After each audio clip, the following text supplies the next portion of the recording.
વિદ્યાર્થી મિત્રો, એવીપી એજ્યુકેશનની અંદર તમારું સ્વાગત છે. આજે આપણે ધોરણ 8માં ગણિત વિષયની પ્રેક્ટિસ વર્કમાં પ્રકરણ 7 રાશિઓની તુલના એમાં સ્વાધ્યાય 7.2 શીખીશું. અગાઉના વિડીયોની અંદર આપણે સ્વાધ્યાય 7.2 નો પહેલો અને બીજો દાખલો શીખ્યા. આ વિડીયોની અંદર હવે આપણે સ્વાધ્યાય 7.2 નો દાખલા નંબર 3 અને એથી આગળના દાખલા શીખીશું. તો દાખલા નંબર 3, એક દુકાનદારે પોતાની દુકાનની વસ્તુઓની છાપેલી કિંમત પર ચોક્કસ ટકાના દરે વળતર કાપીને નીચેની વસ્તુઓ વેચી તો વસ્તુની છાપેલી કિંમત શોધો. તો અહીં વિદ્યાર્થી મિત્રો આપણે વસ્તુઓની છાપેલી કિંમત શોધવાની છે. અહીં આપણને વેચાણ કિંમત અને વળતરના ટકા આપેલા છે. તો પહેલા દાખલાની અંદર ટેબલની વેચાણ કિંમત આપેલી છે અને વળતરના ટકા આપેલા છે. તો એના ઉપરથી આપણે ટેબલની છાપેલી કિંમત શોધવાની છે. તો અહીં આપણે 12% જે વળતર આપેલું છે એના ઉપરથી લખીએ કે ₹100 ની છાપેલી કિંમત પર મળતું વળતર બરાબર ₹12. માટે વિદ્યાર્થી મિત્રો, ₹100 ની છાપેલી કિંમત ઉપર જો વળતર ₹12 મળતું હોય તો વેચાણ કિંમત કેટલી થાય? તો ₹100 ની છાપેલી કિંમત છે અને ₹12 આપણે વળતર આપીએ તો વસ્તુની છાપેલી કિંમત એ 100 ઓછા 12 એટલે કે ₹88 થાય. તો અહીં આપણે લખીએ કે 100 ની છાપેલી કિંમતની વસ્તુની વેચાણ કિંમત. તો અહીં વેચાણ કિંમત શોધીએ. ₹100 ની છાપેલી કિંમત પર 12% વળતર મળે છે, માટે વેચાણ કિંમત 6 ઓછા 12 બરાબર ₹88 વેચાણ કિંમત થાય. બરોબર. હવે અહીં આપણને વેચાણ કિંમત આપેલી છે. તો અહીં આપણે લખીએ કે ₹88 ની વેચાણ કિંમત હોય તો છાપેલી કિંમત બરાબર ₹100. અહીં આપણે જોયું કે ₹88 ની વેચાણ કિંમત છે, માટે છાપેલી કિંમત એ ₹100 છે. માટે અહીં ₹1584 ની વેચાણ કિંમત હોય તો છાપેલી કિંમત બરાબર, અહીંયા વેચાણ કિંમત 1584 આપેલી છે, માટે 1584 ગુણ્યા 100 અને છેદમાં 88. તો હવે આપણે છેદ ઉડાડીશું. તો 1584 ને આપણે 88 વડે ભાગીશું તો જવાબ અહીંયા 18 આવશે અને 18 ગુણ્યા 100 કરીશું તો આપણને મળશે ₹1800. તો છાપેલી કિંમત અહીં ₹1800 થશે. એના પછી બીજો દાખલો. તો અહીં ખુરશી આપેલી છે, અગાઉ ટેબલ હતું. હવે ખુરશીની વેચાણ કિંમત અને વળતરના ટકા આપેલા છે. તો અહીં 15% વળતર છે, એનો મતલબ થાય વિદ્યાર્થી મિત્રો ₹100 ની છાપેલી કિંમત પર મળતું વળતર બરાબર ₹15. માટે હવે જો ₹100 ની છાપેલી કિંમત ઉપર મળતું વળતર 15 હોય તો એ વસ્તુ કેટલામાં વેચી હોય? તો 100 ઓછા 15 એટલે કે ₹85 વેચી હોય. તો અહીં આપણે લખીએ કે ₹100 ની છાપેલી કિંમતની વસ્તુની વેચાણ કિંમત બરાબર, અહીંયા 100 માંથી 15 બાદ થશે તો આપણને મળશે વિદ્યાર્થી મિત્રો ₹85. બરોબર. તો અહીંયા વેચાણ કિંમત ₹85 થશે 100 ના આધાર પર. તો અહીંયા એનો ઉપયોગ કરીએ તો ₹85 ની વેકી હોય તો છાપેલી કિંમત બરાબર ₹100. બરોબર. માટે અહીંયા વેકી આપણને આપેલી છે 2210. તો ₹2210 ની વેકી હોય તો છાપેલી કિંમત બરાબર અહીં 2210 ગુણ્યા 100 અને છેદમાં 85. તો હવે આપણે અહીં છેદ ઉડાડીશું. 85 એટલે 17 પંચો 85 અને અહીં આપણે આને જો 17 વડે ભાગીશું તો 17 ગુણ્યા 130 થશે. બરોબર. તો 17 ઉડી જશે. હવે અહીં આપણે 100 ને 5 વડે ભાગીશું તો 20 પંચો 100. તો અંશમાં આપણને મળ્યા 130 અને 20. 130 ગુણ્યા 20 તો 13 દુ 26 અને 2 મીંડા તો 2600. તો છાપેલી કિંમત થાય બરાબર ₹2600. અહીં વિદ્યાર્થી મિત્રો, છેદ આપણે કોઈ પણ રીતે ઉડાડી શકીએ છીએ.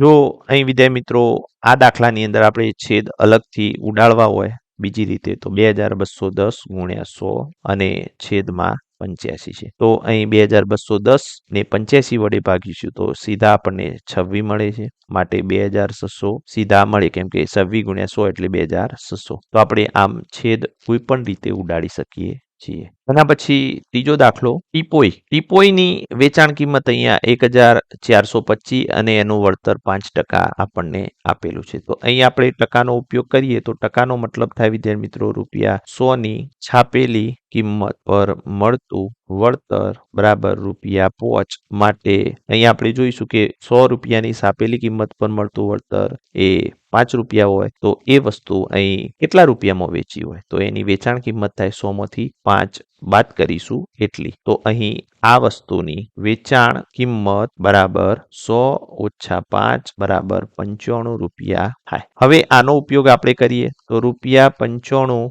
ની વેચી હોય તો તેની છાપેલી કિંમત બરાબર ₹100 થાય માટે અહીંયા વેચાણ કિંમત 1425 આપી છે 1425 ની વેચી હોય તો તેની છાપેલી કિંમત બરાબર અહીં 1425 ગુણ્યા 100 અને છેદમાં 95 આવે. તો હવે આપણે છેદ ઉડાડીશું તો અહીં આપણે વિદ્યાર્થી મિત્રો 1425 ને 95 વડે ભાગીશું તો આપણને મળશે 15. અહીં 15 ગુણ્યા 100 એટલે 1500. તો આમ છાપેલી કિંમત ₹1500 થશે. એના પછી ચોથો દાખલો આનંદ ટોર્સમાં ₹600 ની છાપેલી કિંમતનો બાબાસૂટ વળતર કાપીને ₹480 વેચાણ મળે છે તો વળતરના ટકા શોધો. તો વિદ્યાર્થી મિત્રો અહીંયા છાપેલી કિંમત આપેલી છે અને વેચાણ કિંમત આપેલી છે તો આનો ઉપયોગ કરીને આપણે વળતરના ટકા શોધવાના છે. તો વળતરના ટકા શોધવા માટે સૌથી પહેલા આપણે વળતર રૂપિયામાં શોધીશું. તો અહીંયા બાબાસૂટ પર મળતું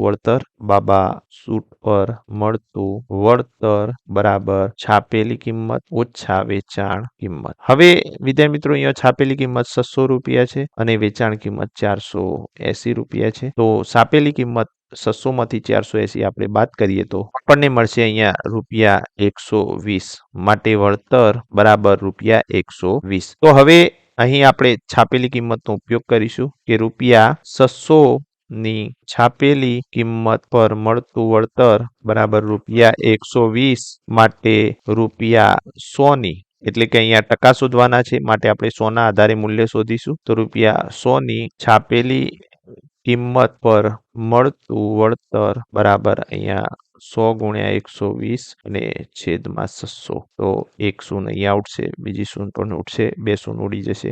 હવે 6 દુ 12 એટલે 20 20 અંક 120 તો અહીંયા ટકાવારી 20% થશે એટલે કે 20% વળતર થશે. પછી વિદ્યાર્થી મિત્રો અહીંયા પાંચમો દાખલો ₹1650 છાપેલી કિંમતના બૂટ પર 6% વળતર મળે છે તો બૂટ ખરીદવા કેટલી રકમ આપવી પડે.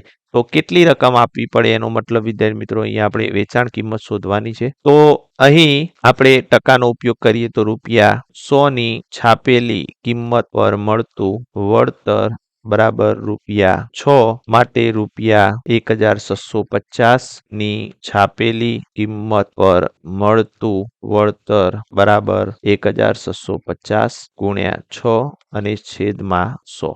તો અહીં હવે આપણે છેદ ઉડાડીશું તો એક શૂન્ય ઉડી જશે અને અહીં 165 ને આપણે 5 વડે ભાગીશું તો 33 ગુણ્યા 5 થશે અને અહીંયા 10 એટલે 2 ગુણ્યા 5 તો 5 5 ઉડી જશે અને અહીંયા 2 તરી 6.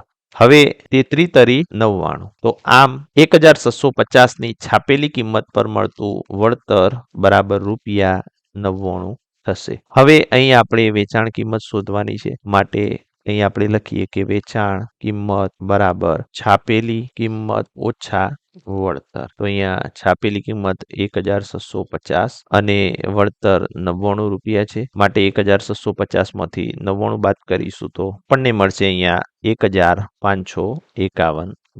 તો આમ વેચાણ કિંમત બરાબર ₹1551. એના પછી છઠ્ઠો દાખલો એક મોબાઈલ ફોન 15% વળતર કાપ્યા પછી ₹2720 માં વેચાણ મળે છે તો મોબાઈલ ફોનની છાપેલી કિંમત કેટલી હશે.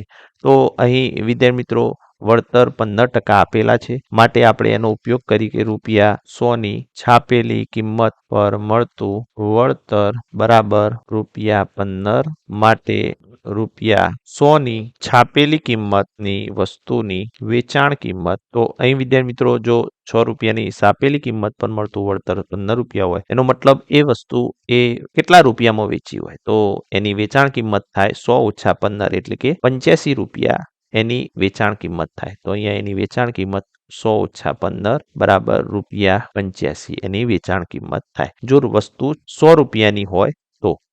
હવે અહીંયા આપણે લખીએ કે ₹85 ની વેકી હોય તો. જો કોઈ વસ્તુ ₹85 માં વેકી હોય તો એની છાપેલી કિંમત અહીંયા આપણને કહેલું છે કે 100 રૂપિયાની છાપેલી કિંમત હોય તો વસ્તુની વેચાણ કિંમત ₹85 છે. માટે ₹85 ની વેચાણ કિંમત હોય તો છાપેલી કિંમત બરાબર આપણે ₹100 લખી શકીએ. બરોબર. હવે અહીં વેકીનો આપણે ઉપયોગ કરીશું કે 2720માં વસ્તુનું વેચાણ કર્યું તો ₹2720 ની વેકી હોય તો છાપેલી કિંમત અહીં વિદ્યાર્થી મિત્રો જે કિંમત આપણે શોધવાની હોય છાપેલી કિંમત કે વેચાણ કિંમત તો જે શોધવાનું હોય એને આપણે પાછળ રાખીશું. બરોબર. તો અહીંયા 2720 ગુણ્યા 100 અને છેદમાં 85. હવે અહીંયા આપણે 2720 ને જો 85 વડે ભાગીશું તો અહીંયા આપણને મળશે 32. માટે જવાબ આવશે 3232 ગુણ્યા 100 એટલે ₹3200. તો આમ છાપેલી કિંમત એ ₹3200 થશે.